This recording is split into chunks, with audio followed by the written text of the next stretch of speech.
The movie opens with a voiceover from Marcus Luttrell, a Navy SEAL who's lying wounded in Afghanistan as medics frantically work to save his life. He speaks of the relentless drive that fuels Navy SEALs and the sacrifices they make in service of their country. The scene then takes us 5 days earlier as a team of 12 Navy SEALs, including Luttrell, embark on a mission flying over the rugged Hindu Kush Mountains in a military helicopter. On their way, the team members share tactics, swap stories and jokes, and meanwhile, an Afghan warlord by the name of Ahmed Shah, accompanied by his second-in-command Tariq, make their way through a village in search of a local man suspecting of aiding the Americans. They find the man and execute him in front of his family and continue with their mission. And back at Bagram Air Base, the 4 main characters, Luttrell, Dietz, Axe, and Murphy, wake up at sunrise and prepare for their mission. Luttrell discovers that the mission, codenamed Red Wings, is a go for the night. In the afternoon, the 30 SEALs gather in the control center to discuss the details of Operation Red Wings, with the objective of capturing Ahmed Shah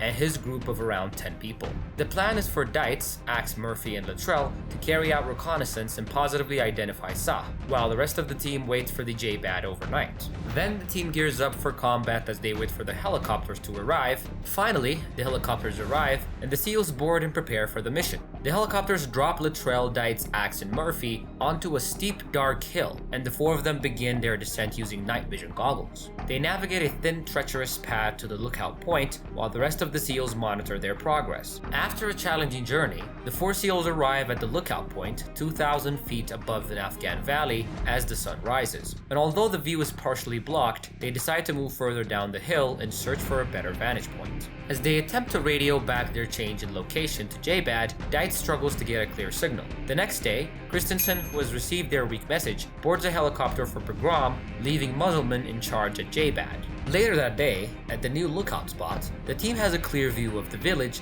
and they count 40 Taliban men, far more than they had anticipated. Murphy spots Ahmed Shah, but the distance is too great for a shot, and Dietz is still unable to get the radio working. And in order to prepare for any potential conflict, they begin to build their hiding spots, trying to conceal themselves from view, making each other laugh with jokes and stories. And as the night wears on, they eventually fall asleep, with Dietz on watch duty. But however, the peaceful night is interrupted by the sound of bells, and Dietz alerts the others as they go on high alert. And a herd of goats enters the area, followed by 3 locals, a young boy, a teenager, and an old man. When the locals get too close, the SEALs pop up and cautiously subdue them. Murphy tries to use a translator machine to communicate with the locals, but it doesn't work. After multiple attempts, Christensen finally answers, but just as they were about to convey critical information, the connection is lost again. And this leaves the SEALs with no news or update from their command center. And all of a sudden, the Afghan boy tries to bolt, but the SEALs quickly retrieve him, and Murphy presents 3 options: tie the captives up, let them go, or kill them. And the SEALs engage in a heated discussion as they weigh the consequences of each choice, and eventually, Murphy makes a difficult decision and chooses to let the captives go, and they make their way up the peak in order to radio for a pickup. And back at J-Bad, there is a misunderstanding regarding the priority of their mission, and as a result, 2 Apache helicopters take off for another location, leaving the SEALs stranded. The SEALs set off, slowly making their way up the mountain with their heavy gear. However, as they ascend, tragedy strikes when Axe stumbles and sprains his ankle, making the already challenging mission even more difficult. And meanwhile, the Afghan boy reaches the nearby village and quickly alerts the Taliban fighters. And the SEALs crest the hill only to realize that it's a false summit and their radio does not work.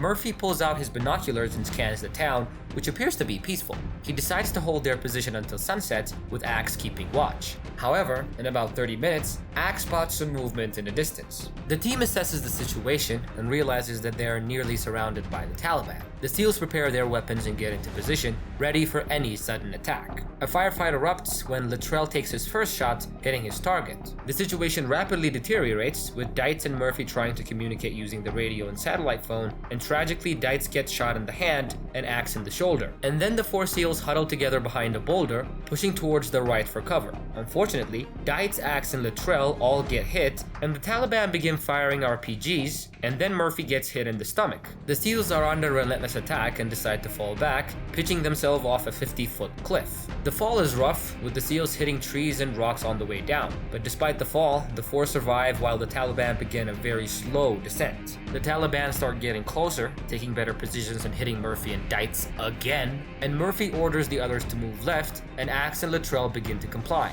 However, Dietz is seriously wounded and struggles to keep up. and with great effort, Murphy manages to get him moving along with the team to retreat to safety. The SEALs desperately try to escape the pursuing Taliban, but after a grueling journey through the rugged terrain, they collapse exhausted.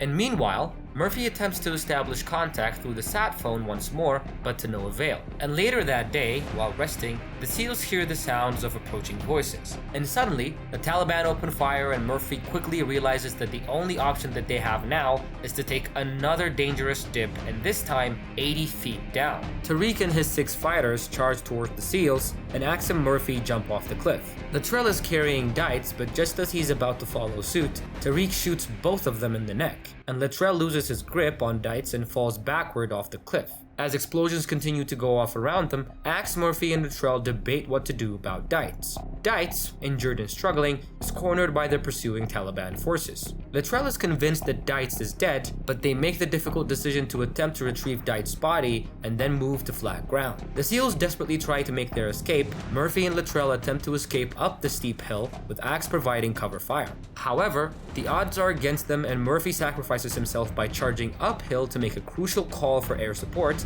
giving his spare ammo to Luttrell before he falls to the enemy's bullets. And in a moment of bravery, Murphy makes the call for air support and fights valiantly, exchanging shots with the Taliban soldiers until he succumbs to his injuries. Defying the odds, he saves Luttrell and secures air support.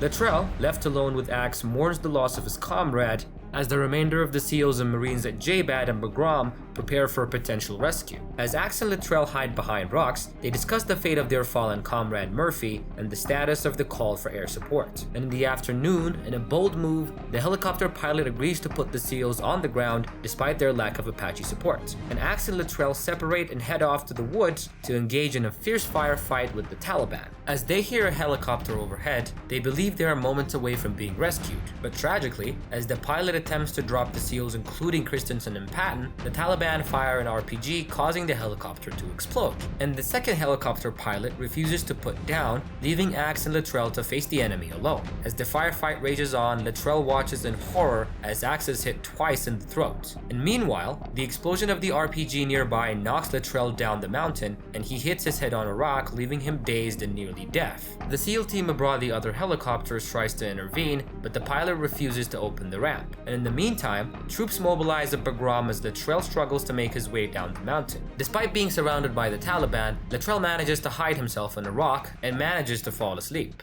The next morning, Luttrell wakes up and sets his broken shin bone before surveying the village from behind some rocks. And despite seeing Taliban soldiers there, he sets off down a trail leading away from the village. And in a tragic scene, Luttrell trudges down the dense forest, searching desperately for water. And his prayers are finally answered as he stumbles upon a fresh water pool. However, his joy is short-lived as he realizes he's being watched by 3 Afghan men and a boy. Luttrell prepares to pull the pin on his grenade, but the men quickly assure him that they are not Taliban. And meanwhile, rescue teams are on their way from Bagram, but Luttrell's fate remains uncertain. Luttrell is rescued by the villagers of Gulab's small mountain town, and in his weakened state, he writes a note and entrusts it to the Gulab's father with a mission to seek help from the Americans. However, the hostile Taliban commander Tariq arrives in the village with his armed men, suspecting Luttrell's presence. Luttrell is questioned and threatened with death until the villagers bravely come to his defense. Tariq vows to return and slaughter the entire town, and Gulab's father sets out on his journey to find the Americans while the villagers discuss their options. In the meantime,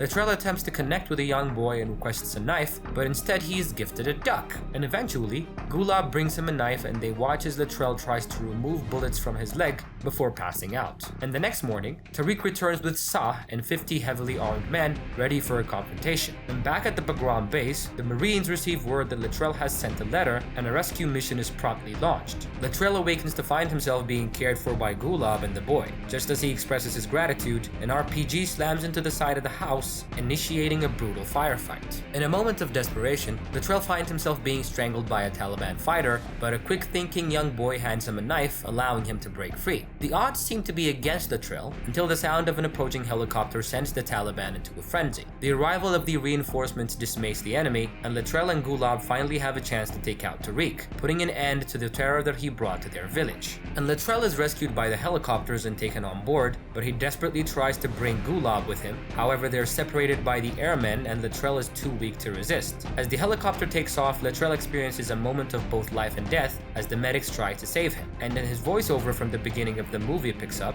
and he reflects on how he both died and survived on that mountain as the monitor changes from a flat line to a steady heartbeat. And that is how our movie ends. I hope you guys liked our recap. Remember to leave a like, subscribe to our channel, leave a comment. I will see you guys on the next recap. Bye.